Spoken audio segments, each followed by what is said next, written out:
Cookies? Who said you could eat my cookies?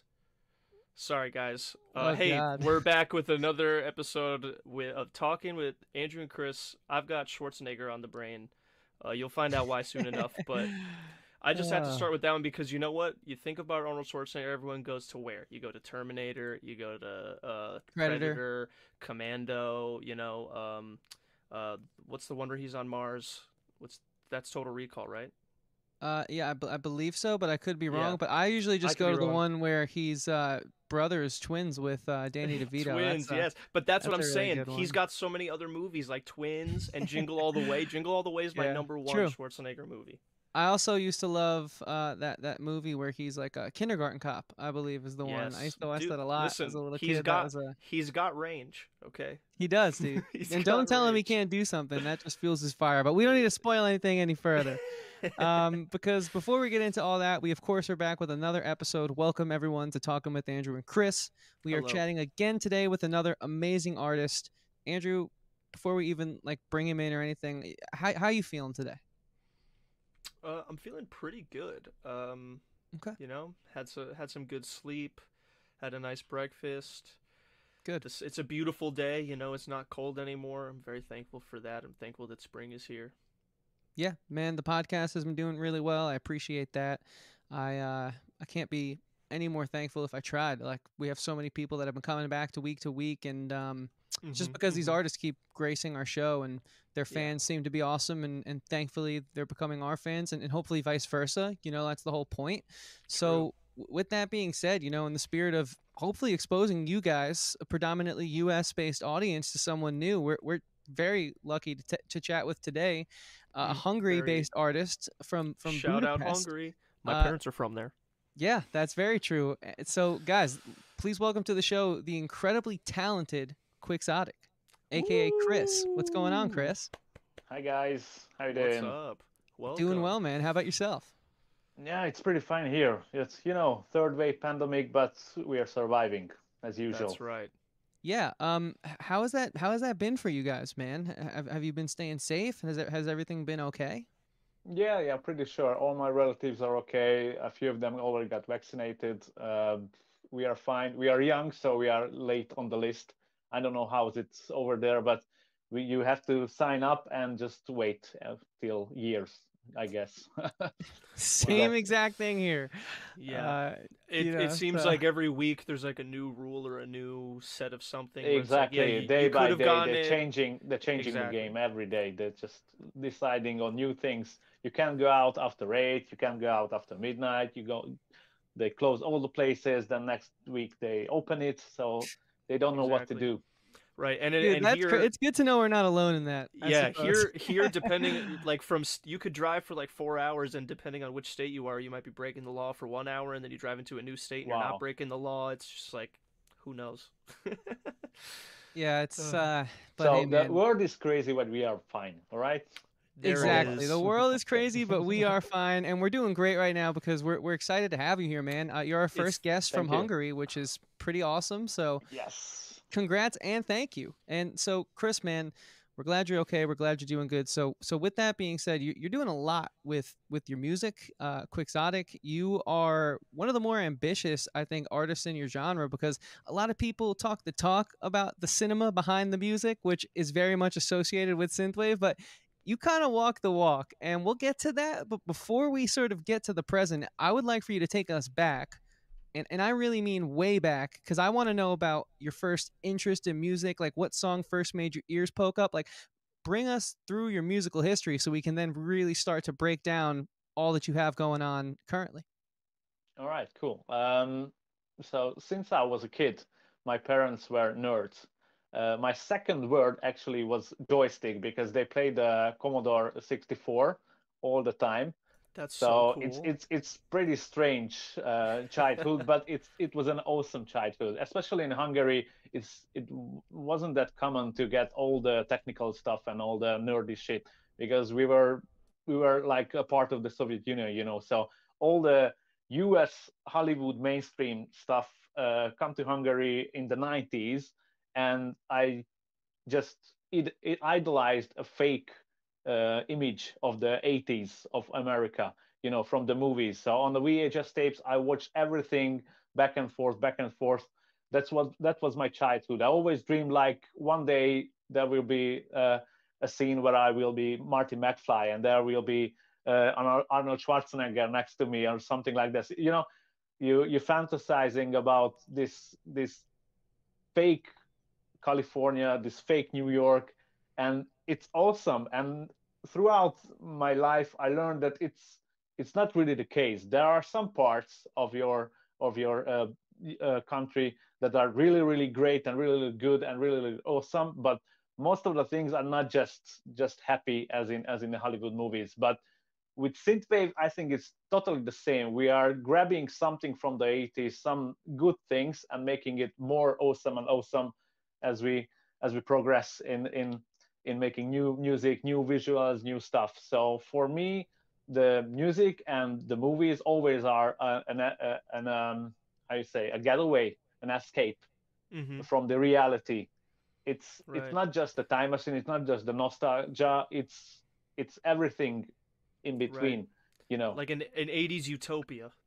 Yeah, Like exactly. a perfect place to live. And it can be bad, like in Mad Max or something, or maybe Terminator. It's not a good one with the Judgment Day and Eh, everything, but bad. it's so cool. It's so cool. You can't resist how cool it is. And in the 80s, there was the perfect balance between uh, practicality and visual effects and everything to make it look real and feel real. Yet it's CGI, it's early CGI, it's effects, but it's so convincing and so believable, especially when you're a child. So I was just amazed the so many amazing stuffs. For me, the movies were first, and the music came after. So I later realized that I like this kind of music. I later realized I always remember the Knight Rider, Tom Fields, the stuff, and I later find out, oh, this is the Lindrum, oh, this is this. So from the technical aspect is very much interesting. You live your childhood like this, and when you're adult, you rediscovering it, and you find out what was it that you made you like this. I don't know, maybe I'm getting a little confusing, but it's it's a big learning process to learn about yourself and your childhood and what made you what you are today. Uh, and to answer your question, the first time I was discovering how to make music and something like this, there was a magazine in the late 90s with PC and computer game stuff, and there was a CD, a booklet inside in every issue. And on the CDs there were demos and shareware softwares. Back in the old days, there was no internet and stuff. And on this CD there was a Fruity Loops FL Studio demo, and that was my first time. Okay, what's this? Oh, it's you can make music. You can make techno, trance, and I was totally shitty. I was awful. I didn't learn how to make music. I didn't know anything about it.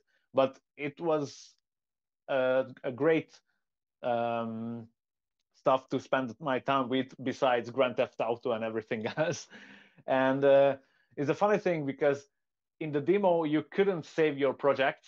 You can only make one thing and export it to an MP3. So my first That three sounds albums, terrible.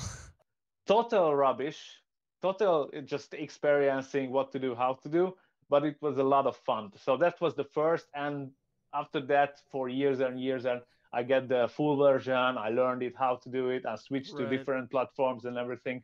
So that was the first time I discovered music making and producing. But before that, I tried to make mixtapes with two cassette tapes, to impress girls in the school. They were into Spice Girls, and I got a Mm. Spice Girls remix cassette from somewhere, and I tried to could mix it with Backstreet Boys and all the the Nice. 90s Good pop stuff, stuff, A honestly. nice and mashup. and and I got some girls, yeah. So it was cool. So Hey, I mean, that's when I at learned least it it's worked cool. out. It's cool to be a DJ, and later it's cool to be a producer too. Yeah, wow, that's hey, mission accomplished, man. That's really cool, dude. No, that's interesting sort of story. You know, it's funny. You kind of always sort of hear about how people get into this world of synthwave, and everyone has their own little unique sort of avenue into it. And Yeah. you know, it's cool. I think you know, because one of the things in your sound that stands out to me is, and I say this a lot when we have synthwave artists on, it's become such a popular genre, and so with that, there's what I call copycat syndrome, you know, because I think music is, and we just did an interview with this YouTuber, our friend Roy of Royish Good Looks, and he said it so well, and it's really stuck with me. You know, YouTube is really, I mean, music is really a history lesson.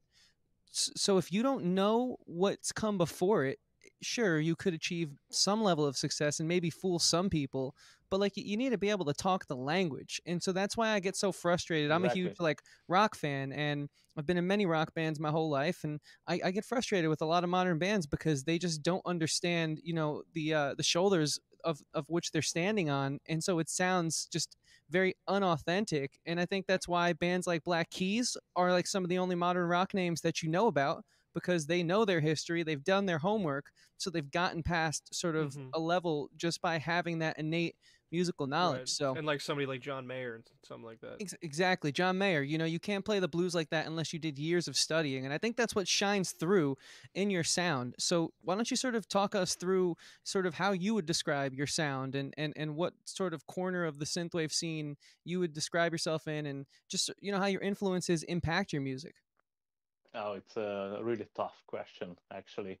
Um, but before that, I want to mention the most cliche thing led me to synthwave. Actually, I was in the theater watching Drive, I knew that was what you and were about to say. Love and that. and Great movie. and Great movie. I knew about new disco and all the genres there, like, you know, the Justice, Daft Punk stuff, French electro, because it's very connected to synthwave. But my the moment of truth, you know, when you figure out, all right, this is what I want to do.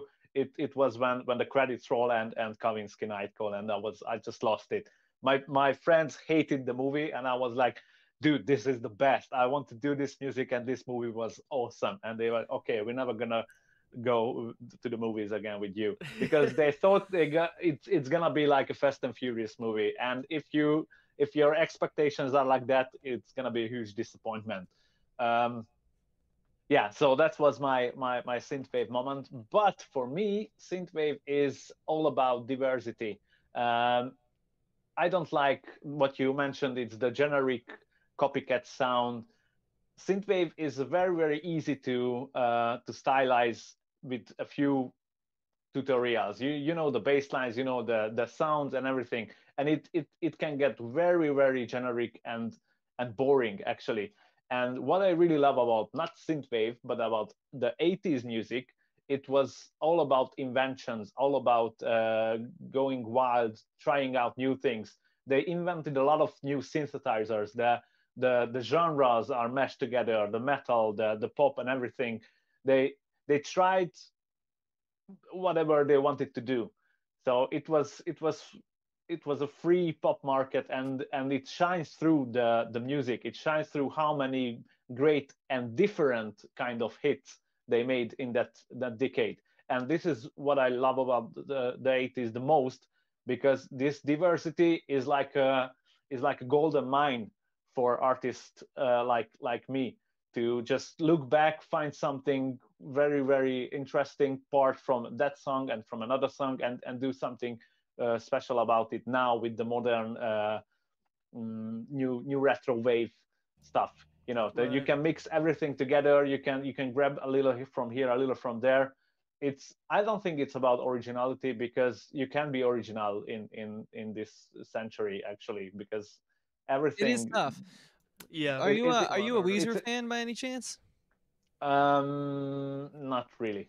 Okay, well, Rivers It's Cuomo, I okay. think, is an amazing songwriter, and he said that he's like, I don't get upset when people try and say that my new music sucks, because, to be honest, there's only so many chords you can use, and I think Yeah, that kind of speaks to what you're saying. He's right. And I taken a lot feel of criticism too, so he's no stranger to that. yeah, I feel like also going off of what you said, like synthwave to me is like how I describe the bass guitar, because like I play the bass guitar. The bass is like so easy to learn just how to play it, because you know it's four strings. You're usually using one finger at a time on the fretboard. Yeah. Like it's not hard to learn, and you could be playing a song, but it's so hard to like be really good at the bass, like to master it. Like you can learn all these other techniques. You could start playing like weird chords. You could add more strings to it if you're feeling crazy. Like it just gets crazy. So I feel like Synthwave is like that, where almost anybody could download the software and you know get the bass line that do do do do do do do do do do, and then just put like a nice synth chord on there, and like, hey, I'm a synthwave artist, but like that doesn't mean that you know you're doing anything like special with it. So I think it's cool when you find someone like you that's doing something interesting and cool with it, you know. And I think it's very, very frustrating for newcomers to get into this genre as a producer, because all the cool songs are written already. The early days, Mitch Murder and everything, and it's not fair, because the first synthwave tracks are fucking simple. I'm sorry. Can we swear or no? Yes, you Go can for it, swear. man. Okay. So it's so simple yet so good and awesome. You know, that's basic laser hook bass line. With it's nothing. It's a simple synthwave rhythm with some cool guitar riffs and everything. And it was enough. It was enough in 2010, but in 2021 it's nothing. It's just a Control C, Control V, and that's it. It's you can't do anything about it. You need to Right. invent. You need to top up your game to get to the Yeah. next level. That was the main reason why I did the music video, how I did it. That was the main goal. To okay, we can make music, we can make cool guitar solos and stuff. You can be an artist with many albums and everything, but what is synthwave lacking nowadays? It's lacking good music videos. There are a few. There are some epic music videos like Turbo Killer, Yeah, or the for sure. gunship music videos are great too, but it's not much. I can count in Kung on my Fury. two hands how many. Yeah, Yeah, but that's again, there's like Right. three, and how many more can we name? I'm totally with Right. you. I've seen a lot of videos that are just a guy walking on the street in the nighttime while it's raining and standing under a street light, you know. yeah, you can get into that. Or there's just like their favorite 80s film like Days of Thunder, just sort of edited over their Right. song, which is Yeah, cool, and I think Yeah. I'm works. guilty But of montage videos too, yeah, because well, hey, it's easy to explain you're a to your. filmmaker. I mean, montages, that's like a big part of 80s filmmaking, like Top Gun and, you know, all those Lethal Weapon movies. They have their montages. But, you know, before we get into the film aspect and more modern, there is one last sort of tidbit that I kind of wanted to touch on while we're still sort of in the earlier part of this episode, and while we're talking about sort of your roots and what has sort of inspired you to create and sound the way you sound. And you said something that I think is really true about 80s music, you know, the innovation. I mean, they literally had a dance hit and they didn't need that guitar solo in Thriller, but they put it in there. And I mean, it's incredible. Like that is actually insane how they just were like, yeah, this is probably great, but hey, we need a shredding guitar solo. And then, you know, they did their thing. And so it is funny that the genre has become sort of so homogenized in a sense, when it really stems from music that is like, oh, each year Yamaha's putting out a new synth, and what's this new sound, and how can we use this in our music, like Phil Collins and all those guys just like adapting the Exactly. Yeah, technology. yeah. So like I guess like what's your sort of take on that, and how do you try to combat that in your own music and your approach? Every new song is a new learning process for me. So when I start something, I wanted to make it to the next level, you know, like in a video game. So when I try to write something, or think of a concept or anything, I'm figuring out the backstory, what I want, what the mood will be, and the last part is the track title. So for me, it's just like building up something new for me, not for the audience especially, but first just for me, to because I don't want to be boring for me. You know, if I'm boring for me, it's over. You need to um, top up your game for yourself first, and then hopefully your fans will like it too. You can take different directions maybe, and get some hots and colds from the fans, but but you need to evolve with your music and with the style, and that's the biggest thing with synthwave, that you need to do this if you want this genre to survive. There are, for years they talking about the death of synthwave, that it's a dead genre and everything, but it's up to us what we can do with it, and it's up to us producers what we can do with it, and not about the fans. The fans will come, the fans will discover the midnight, the old stuff every day, and it's a good thing. But for us artists, we need to find the way to make this genre survive, or not just be boring, and evolve it to the next level, to make something for the future. Because hopefully, if we make good job at this, we will survive the genre stuff, and we will survive as just good music in Right. the future. So Right. Go past when I'm the looking gimmick. when I look back to the 80s, I'm not saying the best pop song or the best. It's the best music. It's just the Metallica can be a best music, and Michael Jackson can be a best music too. It's not gonna be the best thrash metal music. Yeah, you can Right. do that, but it just I don't know how we say it. It's of forever living song. What Hmm. it Right. Yeah. It doesn't matter. transcends. An all-time Yeah, song. Yeah, for yeah, sure. an Hmm. all time song. It's I Hungary. You say it's forever green or something. I don't know if it's an Oh, that's cool. expression in the US. Yeah, we're not Not as like elegant that. over here, I can always unfortunately. text my But dad. What's the we'll, English equivalent of we'll feeling just say green? things like, "Yeah, that song slaps," and that's supposed to mean like I would it's say legendary. I guess. it's timeless. Time, Timeless. Oh, yeah, that's the timeless. word. Yeah, timeless. Yeah. Speaking Hmm. of, because that's a great point, and so I kind of want to transition off that point before we jump into the modern. What are some of your favorite timeless tracks from the '80s? You know, some songs that are in your playlist. Like, let's say you're just going for a jog, or you need a little even inspiration for like the new music. Like, what are you putting on to like sort of get you in that mindset from I the have '80s specifically? only one song, or can I say a Oh Whatever yeah, few? you give us as got. much. Yeah, like what's in your playlist, man? I'm Give us the whole curious. playlist. My favorite playlist is a group of songs. It's a special genre called yacht rock. Have you heard about it? I've seen the Spotify playlist. I haven't dabbled, but I have seen this. Yacht rock Isn't it is like like, Don Henley and yeah, exactly, yeah, yeah, Toto and exactly. Hell yeah. Okay. Who in and there? Who in all there specifically? all the smooth tracks, everything from Toto and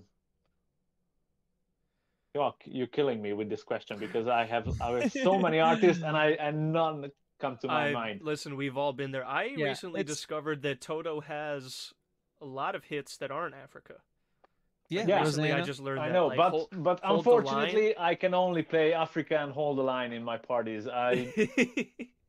I have a party series called Stranger Synths. It's based on the Nice. Stranger Things, just Yep. to get catchy name to lure people in, Yes. with the name. And it's we used to do synthwave parties for years, only strictly synthwave. But the Hungarian audience were a little bit less every time we tried to do it, and we couldn't invent anything new to the party to make more Right. people come. So I came up with a new concept. It's a solo stuff, so I'm the only one who doing all night DJing, and it's based on synthwave, 80s music, so 80s classics, and 80s remixes and synthwave remixes of any kind of modern mainstream song or anything. So Linkin Park Fury Weekend remix, and Hell yeah. Dua Nice. Lipa 80s remix, and it still works. And you can put between a Carpenter Brut or something, and the Right. people will like it, because someone who came because of Madonna, they will enjoy the night, and other Hmm. guys who came for Perturbator, they will enjoy the night too, because they Right. get everything it's in a package, Hmm. and A it little works something for pretty So well. everybody. when you say party, because I've seen the Stranger Sense thing on your Instagram, and Yeah. I've been curious about what exactly it is. Do you mean like a show, or are you like renting out a bar for the evening and charging a cover, and it's just kind of like an '80s theme night? Like what exactly you mean? What exactly is Stranger Sense? I'm trying to get an understanding of it. Um, It sounds awesome, and I wish I can go to one, but I don't exactly know what it is. it's a party taking place in different big venues in Hungary. I'm the host, and I got some contracts with big venues, and I got a party organizer who helps me with this. And actually, I'm pretty proud how this stuff worked until the coronavirus, because this was the biggest event in all Europe, but maybe in the whole world, which regularly plays synthwave music to big audiences.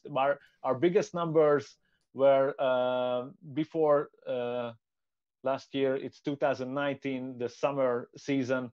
We were hosting every month at least one party, and there were like 2,000, 3,000 people on each. Wow. So So it it's was like pretty big. you're doing like pop-up dance clubs basically. Yeah, I don't know. Sort of. It's if it's in the US, it's different, but it's a regular party with the same name, and I'm the host every time, and it's Right, right. once a month, maybe. That Okay. sounds great. I don't know if we That's have awesome. that type of thing here, but it sounds pretty cool. Yeah, So and it's then like, but you must know like Turbo Drive from Los Angeles or San Francisco, or there's a Vav Night Wave something in New York. It's a synthwave Mhm. party series. what They are doing I gotta look regular that up. synthwave. I had Okay. They not are heard. You doing just blew regular my mind. synthwave parties. Wow. Chris, Okay, someone in Andrew, your we may have Facebook to group go. has got to know. Yeah, I definitely gotta. I gotta pay more attention to the feed. Yeah. No, that's cool, Now, man. And let me ask you, since we're talking about your 80s influences, the only band that I can remember that my dad has shown me from his, time in Hungary is a band called Locomotive GT. Have you heard of them? All right, of Okay. course. That Yeah, yeah. was that was a big part of the music playing in my house when I was growing up. Big little Arthur and Indian. I got a story about them actually. One of Nice. the keyboard player from that Mhm. band is called Presser Gábor. It's a Mhm. Hungarian name. Gabor, And yeah. when the guy saw the Blade Runner back in the 80s, he was so amazed by the Vangelis, the soundtrack. And in Hungary, we didn't have any of those awesome synths, none. Right. So there were two physicist guys who were good with math, and they figure out how to process the microchips and everything to make a synth sound, and they build their own synth, and three Hungarian artists use that thing on three LPs, and this is awesomely unique synthwave sound. It's like an Asian synthwave, the whole album, Whoa. because it's a synth music. It's not like synth pop, not like new wave. It's kind of like an old synthwave with a shitty mastering on it. But the synthesizer sound is so unique. You can never hear it anywhere else. And Wow. it's a very very very cool story about these two guys. They built a fucking synth from nowhere because you couldn't have one in here. that's I And gotta because look they that and up. because they Damn, saw Blade Runner. Yeah, because dude, of Blade Blade Runner Runner. is like Yeah. one of the greatest movies I've ever seen in my life. I have like another podcast where we talk about film and TV, and I'd definitely love to have you on that one, man. But I went to film school for quite some time, so Andrew and I actually are both in a band. I'm the singer and guitar player. He's like the bass player and drummer, whatever we kind of need him to do, he'll do. And I I can't used to necessarily. drum, actually. Oh, cool, hell yeah. So The rhythm section. it's just kind of like until I found film though, like the way I approach writing music is so different now though, because like even if I'm writing just like a love song, like it has to be characters now, but it makes the lyrics stronger and it actually enhances like the process, and I feel like in time when we get back to releasing music will make it stand out. But I mean, how has being a fan of film informed your process as an artist, a musician? I always wanted to do films and movies. It was a big dream from since when I'm making music. I wanted to do everything. Like I used to do photography, like stock photography. I used to do as a living, and on the side I'm doing graphic design. So all the Quixotic Facebook covers, images, every graphic stuff. It's mine, except the poster for Highway Violence and my album cover, because I couldn't have the time to do that, and I asked a very good friend who's even more better in graphic design than me. So yeah, sometimes you need to share. No, and film is such a collaborative art form, so that Yeah. totally makes sense. And I think it's kind of like a really cool segue into where you're at these days, man. You know, we've spoken a lot about the genre and how it's grown, but it's also, you know, possibly become a little stale and stagnant. And so, really, the creative artists will shine through. And so, you are kind of really crushing it right now. And even in the pandemic, like I don't know, I've been a fan of yours for about a year now, and I just see your numbers keep going up on Spotify and YouTube. And to me, it seems like that's the case not only because the music's good, not only because you know your musical history, as we found out, but because you're kind of just constantly innovating. So let's talk about your short film, Highway Violence. You know, I mean, I feel like we're going to need a decent amount of time to talk about it. So why not start at the halfway point of the podcast? Yeah, What do you I want to was tell us figuring about that that? this was going to take a while. Yeah, yeah, and that's why I Okay. wanted to kind of work it Yeah, I in the can middle here talk a because lot I got a about lot of it. questions. Yeah, Yeah, there's a man, lot. let's hear like, and I'm sure Andrew and I will ask questions as the conversation continues. But like, what was the original, you know, idea behind the film? What inspired it? Let's start there. Um, the original idea was that we can't make anything like this. To be honest, it was they were keep bugging me. A lot of guys approached me to, hey, we know your music, it's awesome, and please just make a music video. And I told everybody that I have very big, crazy dreams, that I don't have the money for it, and I think it's not possible to make it in Hungary or make it in this kind of budget that we can have.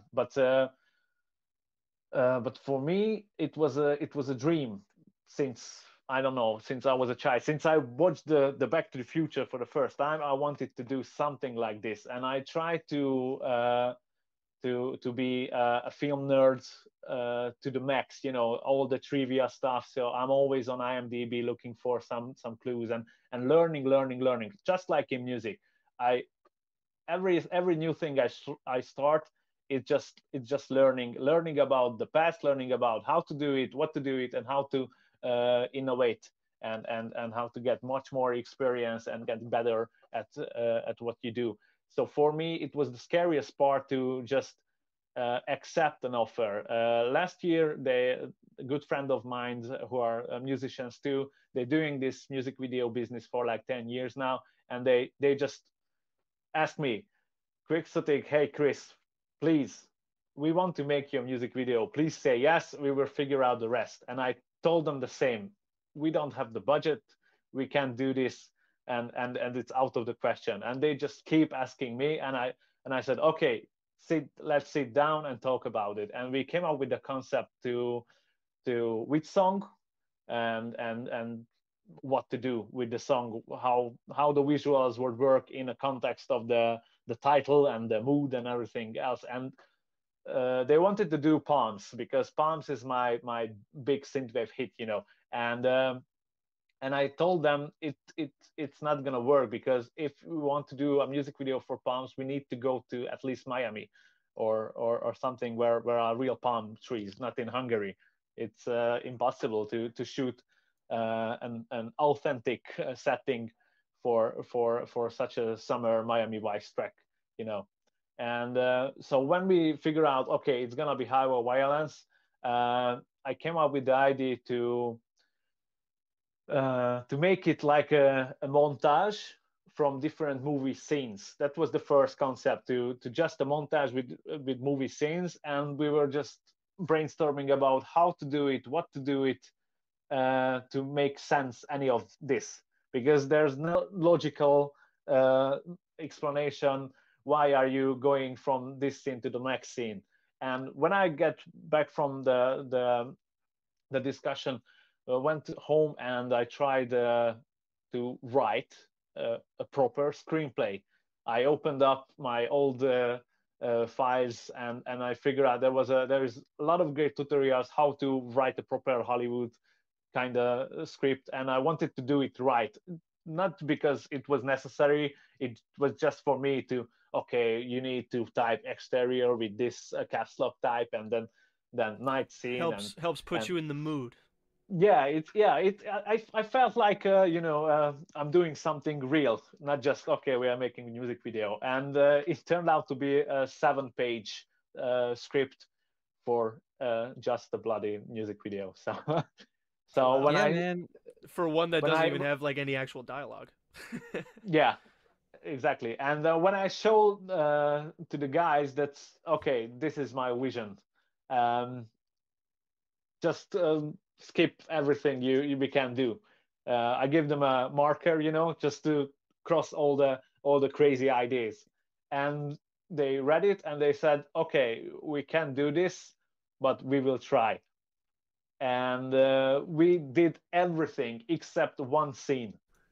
So Ooh. everything in the music video was on the paper except one mind-blowingly stupid, crazy scene. That I have to do with more of the flying cars in the actual sky or something? Because I was No, honestly impressed that you got the DeLorean flying and landing and all that stuff. I was Yeah, you like, guys did a lot, man. like Chris was like, yeah, be sure to check this out before we talk to him. Like, okay, and I'm like, are we talking to like a Hollywood producer or something? Because it's like every Yeah. '80s movie I've ever seen, Dude, like so yeah, just speak we about we remade. that. learned. Speak about this crew you assembled, man. Like you're underselling it, I think, a little too much. Like you guys gotta go and watch this thing. It is actually legitimately incredible. Like what you guys Yeah, were I was able to blown pull away. off. Like how big was the Especially after team? what you just told us now. And Especially I'm now that you're like, assuming yeah, there was no way. I was like, then how did you do it? exactly, and I'm assuming this is your directorial debut too, right? So that's an extra pressure. Exactly. That was another hard sell for them because they were doing this music video business on their own. So they're just a duo, two guys, and they never worked like this. There was a director above them, and we had to. Get to work together for a few days and a lot of talks and a lot of I know A it lot better, of no, you know it better. compromises.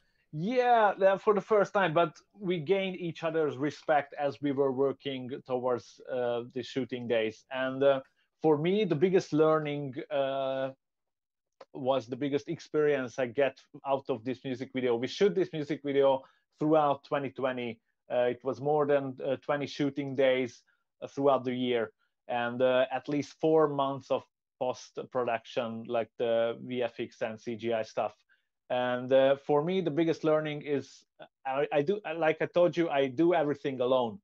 All the Quixotic image, the old designs and everything, it's just me from my head, and I try to do everything by myself because every time I share my work, it's not gonna be what I want it to be originally, and it's always a compromise.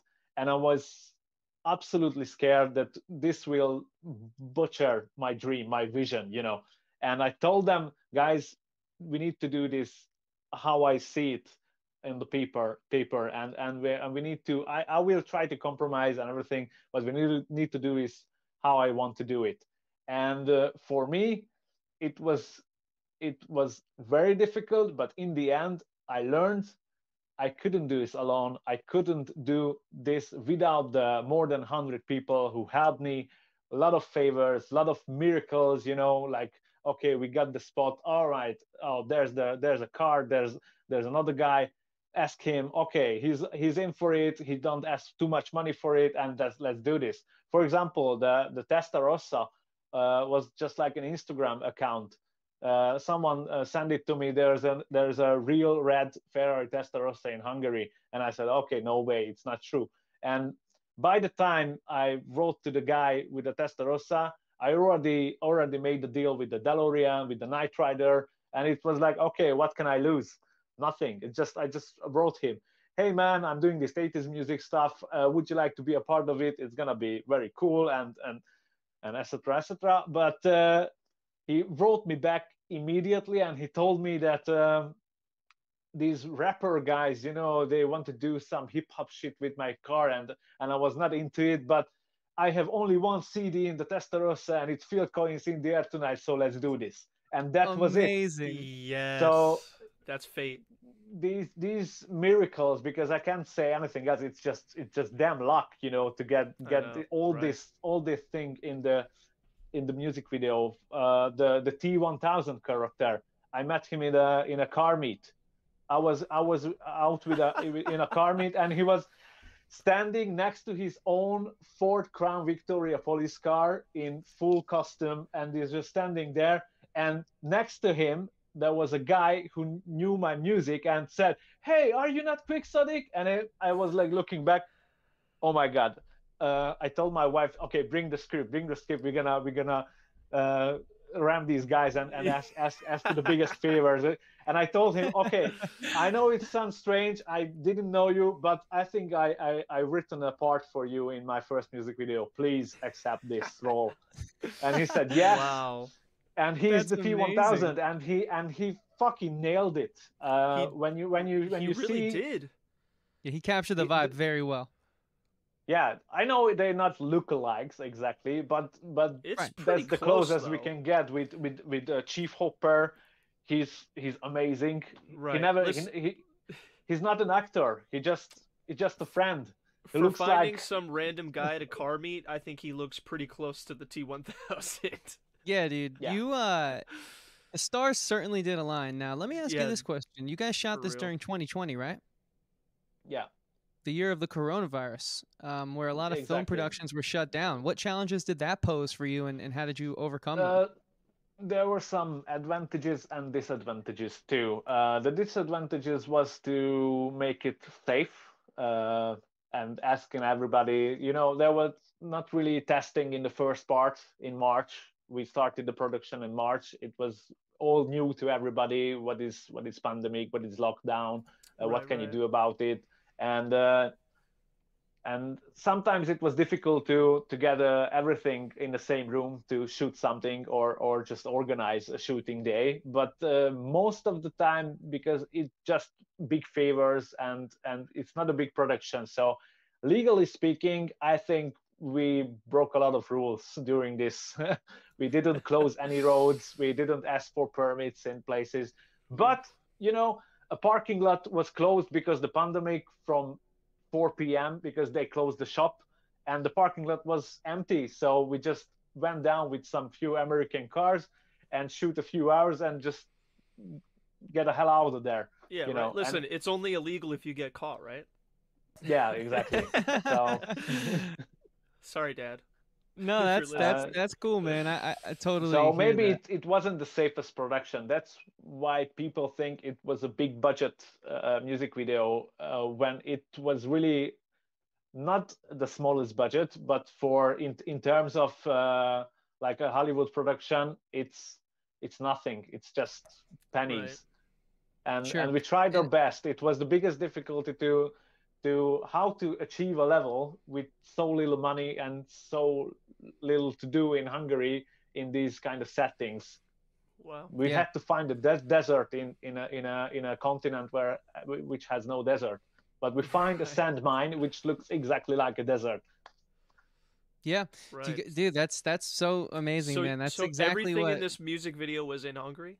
Yeah, That's and that's crazy. exactly what film's about. It's about being resourceful and, rising above and working with your team. It's like you are obviously resourceful as a musician. You create some really, I think, unique music in the synthwave genre, but it's funny to see, like, can synthwave artists play well with others? Normally it's just sort of one guy, or we have some duos, but it's definitely more of like a loner style of music. You're not in a band. So it's that must have been interesting for you, sort of really taking your art from being something so close and personal to then having, I don't know, how big was your crew? How many different voices did you welcome into something that's like your baby?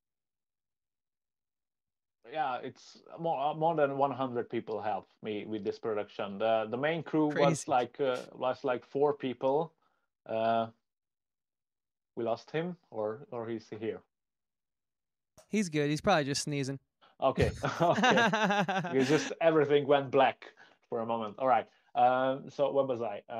Yeah, the main crew was like 4 people who helped me with the car trailers and with the shooting. One director of photography guy, but it was a small team, and it was a very much a team effort. So we shared everything we can. We worked what we had because the offer they give me was like pro bono. is it a term in the US, right? Yep. So there For was free. no fee for the working hours in the post production product and in the shooting days. So I just had to pay for the equipment, for the cars, for renting, and everything else. I tried to do the best to make it easy for them to work with me. So I organized the places, the cars, the people. My wife helped me a lot, so that's why she got the executive producer parts, because she let me spend our money during pandemic when when we can't make parties to make money from. So it was a Was she in the video? yeah, she did a cameo in the Flamingo driving scene. She's eating a burger with the other guys in the end. Nice. Right. That's cool, man. As soon as you said that, I was like, when I was watching it and it ended, and then it was about to be the credits, I'm like, how is there still like 4 minutes left of this video, and now it's the credits, and then it was just so many people. I'm like, damn. I get a lot of complaints makes a lot about of that. sense. That I cheated. It's not really a 10-minute short film. It's just a 6-minute short film with a 4-minute credit scene. But Hey, man, listen. You said you love But- Hollywood, right? And yeah, Hollywood. exactly. They look legit, and I love the thing at the end that says, Look you at know, the this Snyder wasn't in junction with this, and this wasn't approved Exactly, by what, because I with the wanted to logo. make it the truest possible, but I didn't Yeah. want to get the cease and desist from the lawyers, you know. That was So I amazing. just Also- photoshopped. And Yeah, also for the end anyone of it, out there the who's very a end hater, of it is an extra scene, so it is a 10-minute short film because the very end of Exactly. it is still part of the movie, the continued exactly. And for anyone out there who's a hater, Snyder's claiming he made a 4-hour movie. Really, he made a 3-hour and 47-minute movie. But guess what? People deserve credit for working on a behemoth like that. And your venture was surely no easy task either. So that's just part of Exactly. filmmaking. That's why But- I owed the people who helped me make my dream come true. So that's why I decided from the first when we started, it needs a proper credits. I don't know. I don't care how long it takes. It's gonna be there, and it's gonna be for them who helped me Right. make this. Amazing, Plus, man. at the end of the day, this is a music video, and the music is going the whole time. So Yeah, it's just and part there's of the gonna be music some little video. extra because the credits it has the live version of Palms with the full band playing, so with the Mhm. saxophone Exactly. and the real guitars and stuff. So Also, I don't want to spoil it, but that was such a good like prize at the end of the video. It's so good. Yeah, yeah, people go people seem watch to it, like guys. it, so You guys it honestly worked out. have to watch it. If You you're really listening to do. this podcast with how much we spoke about it, go to his YouTube channel, Quixotic, Highway Violence. Please watch it. It's Even awesome. if you don't like synthwave, if you just have ever seen any movie from the 80s, you're gonna love this video. So like, go see I'll it. raise you one. If you like art, go watch it. Now, with that being said, Well, okay, bro. Chris, man, I have a question because it seems like it was Shoot. received really well, and you kind of set a bar now. Is there a thought process in your head like, can you ever release a normal music video again? Like, are you gonna essentially have to Right. jump on the side of a plane like Tom Cruise did in Mission Impossible 6 for your next video because you can only go up now, right? I mean, where's your head at with all that? Yeah, that's another complaint they throw at me because we set the bar pretty high, but this video was just about cars, and there was a little action. But the next big thing for me, I think it's gonna be a real action movie style, fighting, shooting, blowing up stuff. like So the Schwarzenegger montage, but of an actual yeah, movie yeah, you're yeah, making. kind of like that. I'm really into Jackie Chan movies. I really love that stuff, and yeah, all the shooting and explosions. So Are you a you Rush can Hour go. fan? Yeah, the earlier one. Rush Hour is like the modernized American version of Jackie Chan. It's a Jackie Chan Right, light. right. I Yeah, like yeah. the old school Hong Kong stuff because it's like Mhm. creativity on the next Legend level. of the Drunken Master type of thing. Yeah, exactly, Okay. exactly. Look at Andrew dropping a Police name. Story, for example, and Yeah, I don't know those honestly. I think maybe I just know the Americanized Jackie Chan. But yeah, you were saying. I'm sorry, I didn't mean to cut you off. no worries. You should check it out. All the early Jackie Chan stuff from the 80s when he was huge in Hong Kong. They Mhm. are on a different level compared to Right. the US. That was before he career was of- actually of- speaking English in the movie. It was like the Yeah, dub. yeah, it was before. Okay. It's I gotta check that out. Yeah. because It's the sick. camera work is so much more raw. They don't cut Yeah. that often. They doing crazy stunts, not just the fighting with cars and Right. everything. So they had the money and they had the the Chinese way of doing it, and just Right. don't give a fuck about anything, and they're just Yeah. destroying a whole village. They're exactly. And They're it's like, Jackie, you can flip under this thing, kick this guy in the mouth, and then break through this door with your bare back. And he's like, yeah. And they're and like, you're great. gonna break your leg, and don't worry about it. Yeah. He did one movie, midway shooting, he break his leg, and he finished the movie with a broken leg, with just a rubberized Like a pants that right. looks like his real Damn. leg. He Wow, was that's crazy. awesome. He's crazy. Yeah. Imagine all Okay. of the cool Jackie Chan action ducking around parts in Rush Hour, but then stretch that for 2 hours and make it better, and Hey, then Rush Exactly. Hour has a lot of cool parts like that, but I know what you're Yeah. trying to say. No, So so the back to the question. Yeah. yeah. What was it? Yeah, the next big thing. So you don't have to worry about it, because I have way bigger plans than this. Uh, so maybe the next music video will be a real short film, longer, with a whole like a 3-part song of EP stuff. of the So Drunken Master versus the Terminator. something like that. I don't know how much. I don't know how long can you keep this Easter egg game going, Right. Right. mhm. and and Spoken maybe like a we true need. filmmaker. Yeah, we need to just dial it a little back, and focusing on an original story, because from this highway violence concept, the girls playing the video game, or me being an action hero who can be anywhere in time and space, exactly, like literally. Um, there are a lot of opportunities to go from this, to make a prequel, sequel, a side story, just focus on one character, do a backstory music video on that, on anything. So Right. Right. we it was not intentional, but we set up a whole universe for Quixotic as a project, as a Right. brand, or a, or You a, could just or a you Yeah, could just man. have any of those original ideas be another arcade cabinet in that room that those girls are playing an arcade game in. Exactly. So we can go anywhere from here. So my only worry is just how to achieve this from the next time. So we can do a Right. Kickstarter, or get some Mhm. sponsors or something. That's my only concern, because for the next thing, it will cost money, and if I want it to be better than the last one, it will cost more money. And Right. currently, it's not easy to see the future when we'll be getting that kind of budget to make something new Right. and make Yeah. something awesome. Well, you got time. You got time, and it seems Yeah, like the vision's already in a solid spot. Now, Right. and I think the product is working for us right now. So I'm not really worrying about it, because the video is out there, and the people are loving it, and more people will discover it, and maybe someone with potential, they see the potential, and they're gonna invest, or just ask me, because it happens, these miracles Right. throughout my career. It happened to me a lot of times, when someone just discovered my music, and the next thing I know, it's just, okay, I got my merch now because someone liked it, and okay, let's make some t-shirts for you. Right. So these things sometimes happen, and you can build upon it, and the music video is a great testament to it, that okay, I made this. If you like it, I can make something more like this.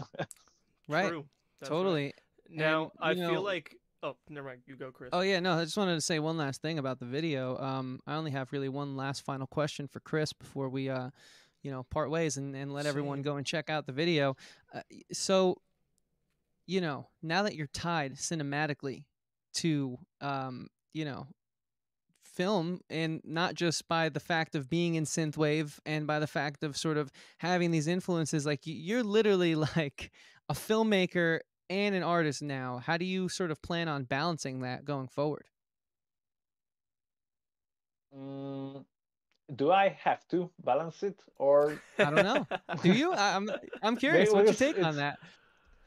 I don't know. I never really think about this before, because for me, it just the way things are. It's all I made, Quixotic.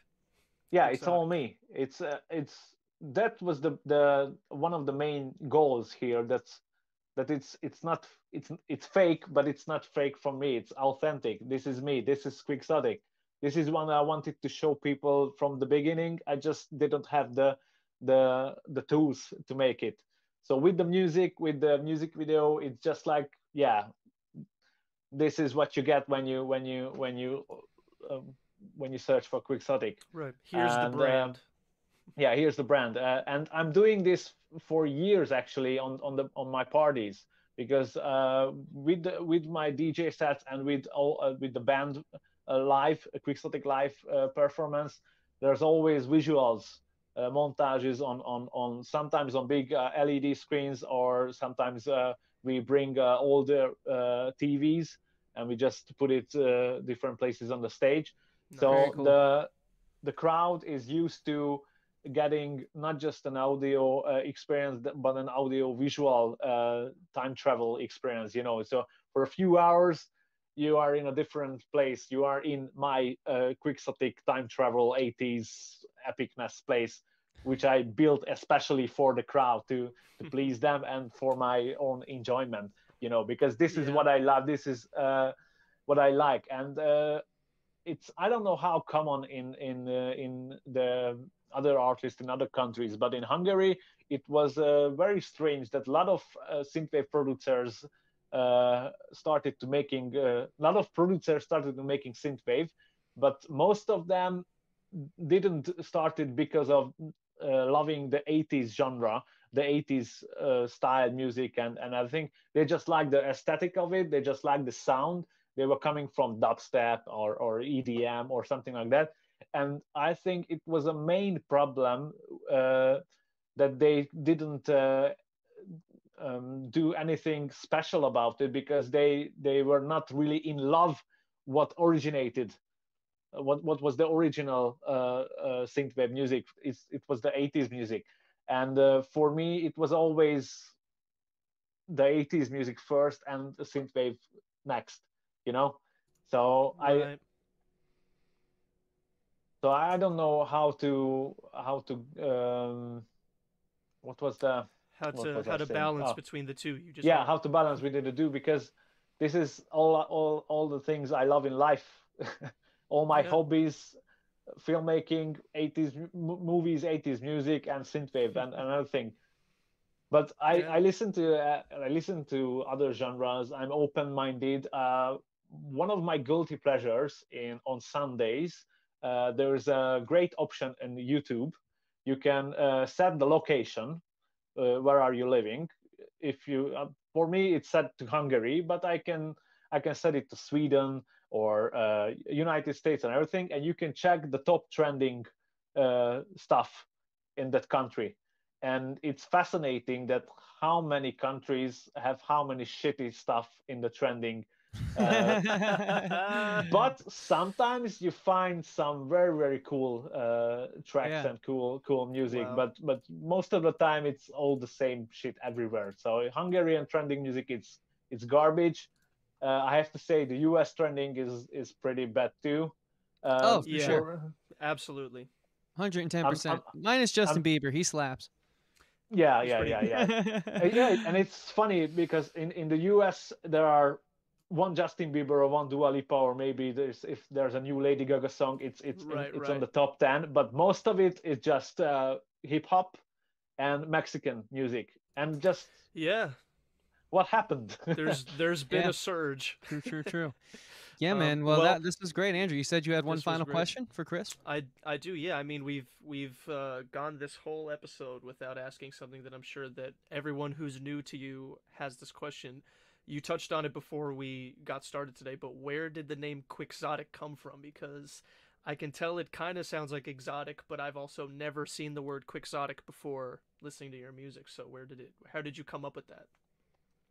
Oh my God, it's not gonna be easy. It's even pretty hard to tell the story in Hungarian, but I will try. So my name is Christian, and in Hungarian pronunciation is Christian. And when I was a little kid, I couldn't say Christian. I said Kiku. Kiku Nice. means nothing to you, but in kindergarten, if you switch the K and the I and the K and the U, it means cookie, and cookie means dick for in a childish way. And Nice. everybody just saying me to being nasty to me just to say this. And one of my friends told me, what if I don't write it like a K-I-K-U, I just write it with a K-I-Q, and that's how the Q begin to form. And in high school, I get rid of everything, and I was just Q. My my nickname was Q, and I was a few years DJ Q, which sounds lame, and it was the very early. I was like 15 or something, so um, it was bad. And I just opened up an English vocabulary dictionary and search for cool words with the letter starting Q. And I found this quixotic word, and I checked the meaning of quixotic, and it was okay. This is perfect because it means overly how we say it, Romanticized. romanticized and just out of this world. So just in living in this in the clouds, Right. making up shit, and that was that mentality with now it's in perfect harmony with the music I make, because it's like we are making a fake world to live in and dream in when Right. you listen to synthwave and something. So it's the nostalgic part, and later that I learned about it was an 80s slang. It just blew my mind, which in the 80s quixotic meant it's quick and an exotic car, so like a Lamborghini or a Testarossa or something like that. So Wow. it's extra bonus points for figuring out this one. Wow. That's crazy. Very cool, Especially man. because I feel like you just answered our set question for every guest without me even asking it by But we'll still describing ask yourself it. as the word. Yeah. Chris, the Go ahead, final Chris. question, the show question. So technically, it doesn't come from Andrew and I. We ask every guest to describe themselves Okay. as an artist, as a creator, in one word, and then you can elaborate on that word afterwards. But we want to know why you picked that specific word. And so, with that being said, Chris, what's the one word you would describe yourself with? Mm, I will cheat. Quixotic. Okay, That's what that's I was cool. saying. You just did it without us even asking. The only other word I Because was it gonna think maybe is would the be meaning. dreamer. I can stand behind that word fully, and I say that's every meaning of that word is true about me, about Right. my life, about my music, my stuff I put on. Yeah, You man, you I live definitely the feel that. quixotic. It was a pleasure to meet you, man. Thank you so much for Yeah, coming this on was our show awesome. and chatting No, with thank you us. We for really inviting appreciate it. me. And I'm really sorry about the Australian accent. You know, Oh, not at all. the last time I was doing an interview in English with in Los Angeles, and they told me that I have an accent like Arnold Schwarzenegger, and I took it as a compliment. So I would It's definitely take funny. that as a compliment. When I was in high school, when my friends would meet my dad, they would always be like, "Dude, your dad sounds like a Russian spy." I was like, "Okay, I don't really know how to take uh, that, but good I old think Arnold America. Schwarzenegger is a bit maybe nicer he than that." was. Maybe he was. I mean, that's my Dad? barber, and I can tell you this much: we get into a lot while Paul's cutting my hair. Shout out to Paul. Shout And out, Paul. the one thing I can say that Paul isn't is a Russian spy. Yeah, That's for true. sure. True. But you never know. That's the thing about spies, right? And so, with that being said, Chris, we definitely got to have you back on, man, because there's just so Yeah, much we could you pick your brain gotta about. you gotta go Yeah, on I love Chris's to. other I love show. to. They love talking about Yeah, 80s dude, you movies. definitely got to come on my other podcast. Get on a Yeah, live stream. We can just talk about all I things I 80s movies, man. I hold back all the secret sauce of the music video too, so I can Cool. tell you a lot more Absolutely. if you want to. That'd be the place And to I'm do happy it. to. I'm always happy to talk about movies, so anytime. That's awesome. Perfect. Well, I'll be in before touch. before we let you go, why don't you let people know where they can find you, what's coming next, where they can Please. keep up to Yeah. date with everything Quixotic. Yeah, you can find me on Facebook, Instagram, and everywhere in Quixotic Music mostly. Uh, that's the tag. It's easy. It's not that complicated. And I don't think But anyone else is using it, so. That's true. yeah, but there's some confusion because there's a US Quixotic dance group, which they are pretty big in the US. They're doing like crazy laser visuals and dancing and music and everything, and they trademarked the Quixotic name. So legally, when I come to the US, I will performing as Quixotic Hungary or something like this Mm. To because be honest, that's cooler, in my opinion. they So they already reached out to me to change my name, and I told them it's totally legal in Hungary and in Europe. So when I come to the US, I will make sure they know it's not the other Quixotic from Chicago or something, because Mm. it's no good for them and no good for me if they come Right. for a dancing show and I will just standing there and hi. very So true. yeah. Well, I'm sure they could dance at your show. To get back to a question, yeah, we are working hard on the making of highwayviolence, and it will be coming out somewhere in the summer. I don't know because we are still at lockdown again, so it makes it a pretty difficult to do the interviews with the car owners and everything. It's gonna be like a real documentary about this music video, how we pulled it off, and with a lot of VFX breakdowns and a lot of behind the scenes secrets that how they I achieved love that type of this stuff. I can't wait Yeah, for that, that's this man. so And stuff. And I that's awesome. going to think be I on your think YouTube channel, right? yeah, probably, yeah, probably. Cool. We are working on it pretty lazy at the moment, but it will be ready for the summer. And I think when it will be done, it will be more interesting to watch the music video again to to see. Oh my God, they did this, but Right, but right. how? And you will know the answer how, and it will. Be, I hopefully it will blow your mind that with so little how can be so special Right. and stuff. So yeah, and then the other thing, I need to work on some new music now because I have no more excuses to not making new music because I had excuses last year. I'm making the music video. Okay, I will be doing some new stuff. I'm doing parties all the time. I don't have the time to work on new material. But I right now I have no excuses. So that will be the next thing I need to start working because you are eager to hear some new sounds and stuff from me and very grateful that people are still demanding. Okay, come on, let's put up some new stuff. Hell Right. yeah, So I man. have to Well, we're have to wishing deliver. you yeah, we'll point them in the right direction. All the links will be in the description of the video and in the show Cool. notes on audio platforms. We're wishing you all the continued success, man. Thank you again so Absolutely. much. It was a pleasure to meet you and We will chat with you, definitely dude. be in And touch. yeah, Yeah, for well, sure. we'd love to Stay talk to you safe. again when the documentary comes out. Yeah, Yes. that'd be great. Okay. Thank you. I'm more than happy to. So Beautiful. Well, we'll see you Awesome. again, Chris. Stay safe, man, and we'll catch you soon, dude. Nice to meet you. okay. Stay Thank safe. you. Andrew, man, that was pretty great. We usually always have a great time interviewing people, but that one was, I think, exceptionally great. Yes. Close to home Absolutely. for you, What a kind of a great little bit.